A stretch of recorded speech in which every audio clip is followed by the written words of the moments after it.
Kasus pembunuhan ini terjadi setelah polisi mendapatkan laporan temuan jenazah perempuan tanpa busana di sebuah pantai di distrik Sorong Barat dengan puluhan luka tusuk.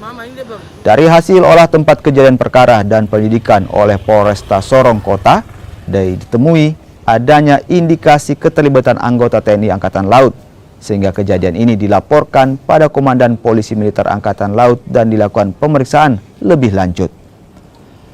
Setelah pemeriksaan, diketahui anggota TNI Angkatan Laut berinisial A dengan pangkat Klasi 1 telah melakukan pembunuhan terhadap seorang perempuan. Komandan Polisi Militer Pangkalan Utama TNI Angkatan Laut 14 Sorong bilang akan mencari tahu motif pelaku melakukan pembunuhan dan akan segera memberi sanksi seberat-beratnya kepada pelaku.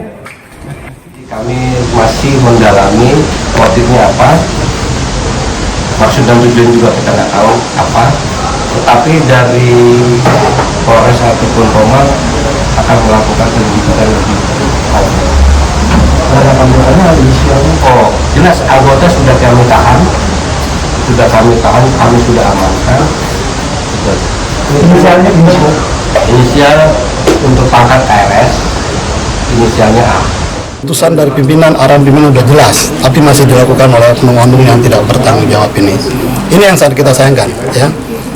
Dan kedua kan mungkin kemarin sudah mengetahui, sudah dilaporkan ke pihak kepolisian dan sekarang sudah dilanjutkan oleh penyidikan TNI Angkatan Laut, dalam ini Pomal Lantamal 14, ya. Jadi sudah dilaksanakan dan kita dari pihak TNI pun memberikan sanksi yang seberat-beratnya, ya.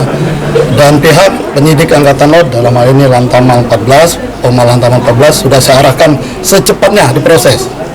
Segera kita serahkan, limpahkan ke pengadilan militer yang ada di Jayapura. Karena untuk hukumannya itu yang menentukan adalah Dirmil.